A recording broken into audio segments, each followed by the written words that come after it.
আশা করছি তোমরা সকলে ভালো আছো। আজকে আমরা আলোচনা করব অষ্টম শ্রেণীর নতুন শিক্ষা curriculum chapter 5.3.1 page number 61 and 62. Now read a note on ways to make a text more engaging and clearer to the readers. অর্থাৎ কোনো একটি টেক্সটকে পাঠকের সাথে আরও বেশি সম্পৃক্ত করার এবং অপেক্ষাকৃত স্পষ্ট করার পন্থা সংক্রান্ত নোটটি পড়তে বলছে। লেটার তারপর identify the cohesive devices and their purposes in the following text, how schools educate students about mental health. অর্থাৎ পরে বিদ্যালয়ে কিভাবে ছাত্রদেরকে মেন্টাল হেলথ বা মানসিক স্বাস্থ্য সম্পর্কে শিক্ষা প্রদান করে সে বিষয়ে যে কোহেসিভ ডিভাইসেসগুলো আছে সেগুলো চিহ্নিত করতে হবে। এ হচ্ছে আমাদের প্যাসেজ। সো এই প্যাসেজটা আমরা এখন রিড আউট করে নেব। Ways to make a text about and understandable to the readers. পাঠকের কাছে টেক্সটটিকে সহজ এবং বোধগম্য করার উপায়। Effective communication mostly depends on the clarity of your expressions. অর্থাৎ কার্যকর যোগাযোগ বেশিরভাগই তোমার অভিব্যক্তির স্বচ্ছতার উপর নির্ভর করে।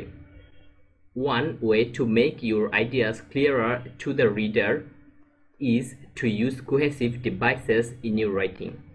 পাঠকদের কাছে তোমার ধারণাগুলিকে আরও পরিষ্কার করার একটি উপায় হলো তোমার লেখায় সমন্বিত ডিভাইসগুলো ব্যবহার করা। Now let's explore what cohesive devices refer to and how they work in a text. অর্থাৎ সমন্বিত ডিভাইসগুলো কি এবং তারা পাঠে কিভাবে কাজ করে সেই বিষয়গুলো খোঁজার চেষ্টা করব। Cohesive devices, সংযোজক ডিভাইস।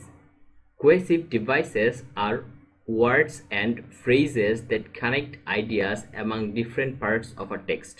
অর্থাৎ সমন্বিত ডিভাইসগুলো হলো শব্দ এবং বাক্যাংশ যা একটি পাঠের বিভিন্ন অংশের ধারণাগুলিকে সংযুক্ত করে। If you read any text carefully, যদি তুমি কোনো টেক্সট মনোযোগ সহকারে পড়ো, you will notice ideas are already there in the text. তাহলে তুমি সেখানে লক্ষ্য করবে যে সেই ধারণাগুলি ইতিমধ্যেই টেক্সটের মধ্যে দেয়া আছে। But sometimes they remain isolated. মাঝে মাঝে তারা বিচ্ছিন্ন অবস্থায় থাকে। They are cohesive devices connect those ideas with each other and help the readers understand what the writer is saying in the text. অর্থাৎ সমন্বিত ডিভাইসগুলো সেই ধারণাগুলিকে একে অপরের সাথে সংযুক্ত করে এবং পাঠকদের পাঠ্যটিতে লেখক কি বলছেন তা বোঝাতে সাহায্য করে। So the sole purpose of using cohesive devices is to build an interrelationship among sentences or paragraphs and give a logical progression to the text.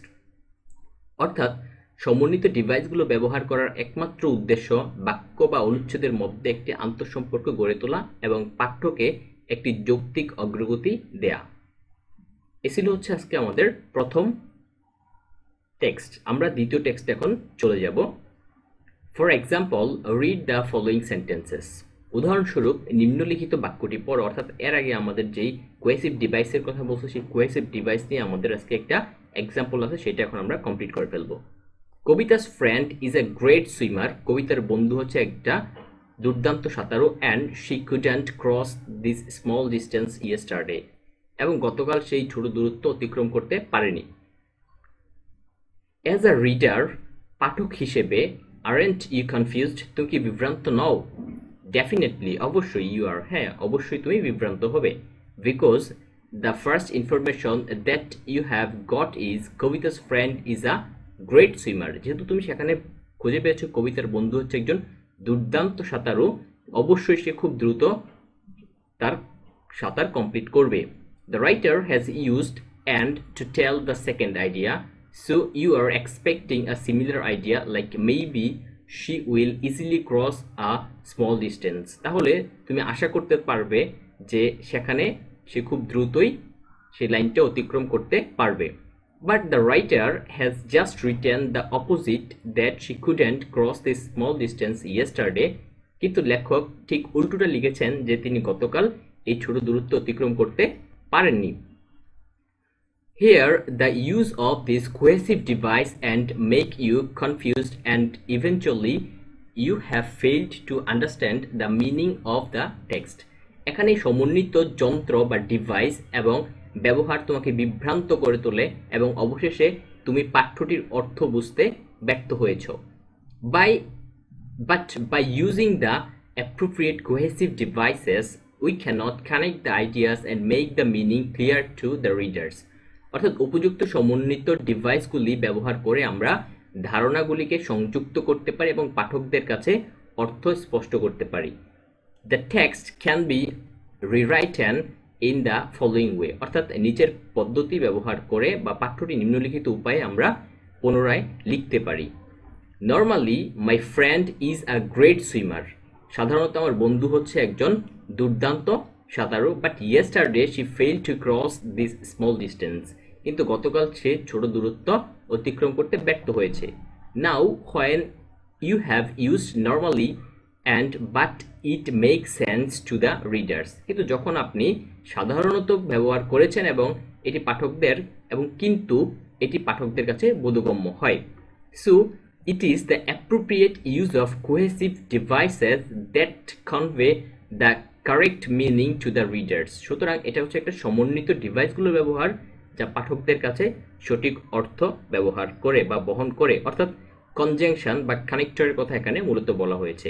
তোমাদের সুবিধার জন্য এখানে আমি বাংলা সহ উল্লেখ করেছি, তোমরা যাদের প্রয়োজন এখান থেকে বাংলাটাও দেখে নিতে পারো। আশা করি ভিডিওটি তোমাদের কাছে খুব উপকারে এসেছে। তোমরা কমেন্ট করে জানাও।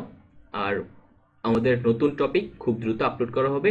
সে পর্যন্ত তোমরা সকলে ভালো থাকো, সুস্থ থাকো এবং নিরাপদ থাকো। ধন্যবাদ সবাইকে।